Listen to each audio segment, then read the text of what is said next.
دنیا کی بھاگ دوڑ میں ہم ایک چیز مس کر دیتے ہیں، اور وہ ہے اللہ سبحانہ و تعالیٰ کی یاد۔ اپنے دل کو اللہ کی یاد سے آباد رکھنا، اپنی زبان کو اللہ کے ذکر سے تر و تازہ رکھنا، یہ مومن کی اور مسلمان کی پہچان ہے۔ اللہ تعالیٰ نے ایمان والوں کو حکم دیا ہے، یا ایھا الذین آمنوا، کہ اے ایمان والو، یعنی اے وہ لوگوں جو میرے اوپر ایمان رکھتے ہو، مجھے اپنا خالق، مالک، رازق مانتے ہو،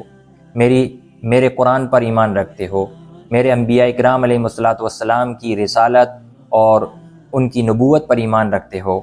تو ان لوگوں کو مخاطب کر کے اللہ تعالیٰ فرما رہے ہیں اذکروا اللہ ذکرا کثیرا، اللہ کو بہت زیادہ یاد کیا کرو، کثرت سے یاد کیا کرو۔ اور اس سے چند آیات پہلے اللہ تعالیٰ نے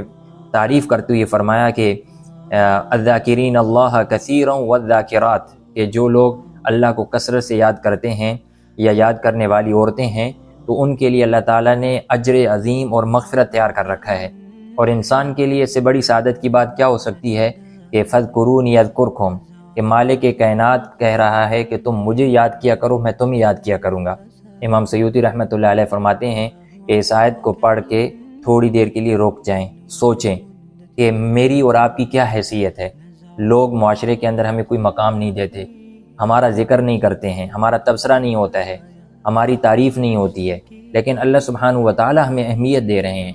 جو بادشاہوں کا بھی بادشاہ ہے۔ لوگوں کو اس چیز کی تو تمنا، شوق اور دلچسپی ہوتی ہے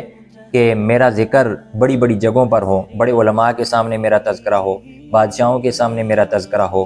اور بڑے لوگوں کے سامنے میرے بارے میں کچھ کہا جائے۔ لیکن اللہ تعالیٰ اس آیت میں جو فرما رہے ہیں، اس کی طرف ہماری توجہ نہیں ہوتی کہ فاذکرونی اذکرکم،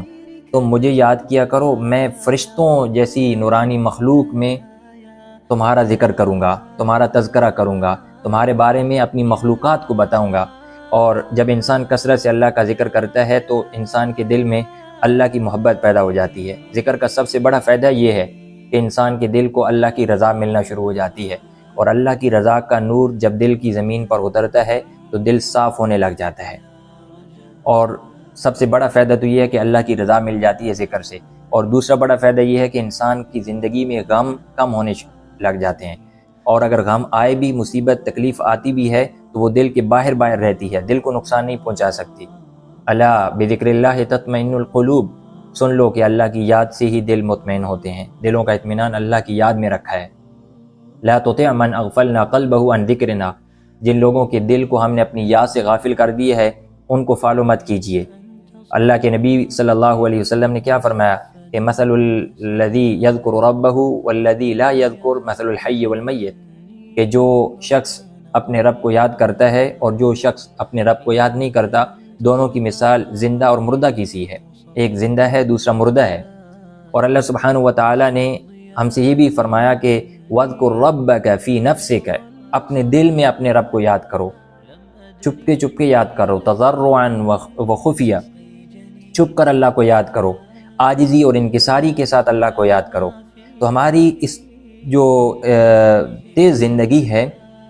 اس زندگی میں ہم اللہ سبحانہ و تعالیٰ کو یاد نہیں کرتے، اور جب اس کی یاد ہمارے دل میں نہیں ہوتی، ہماری آنکھوں میں نہیں ہوتی، ہمارے چہرے پہ نہیں ہوتی ہے، ہماری زبان پہ نہیں ہوتی، تو ہم مسائل کا شکار ہو جاتے ہیں۔ مسائل کا شکار تو سب ہوتے ہیں، لیکن ان مسائل کی وجہ سے پریشان ہونا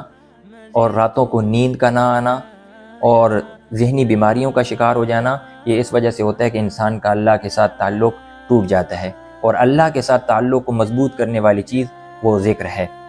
اور اب ذکر کی کئی صورتیں ہیں۔ سب سے پہلی صورت تو یہ ہے کہ انسان نماز کی پابندی کرے، کیونکہ خود اللہ تعالیٰ نے قرآن کریم میں ارشاد فرمایا اقیم الصلاۃ لذکری،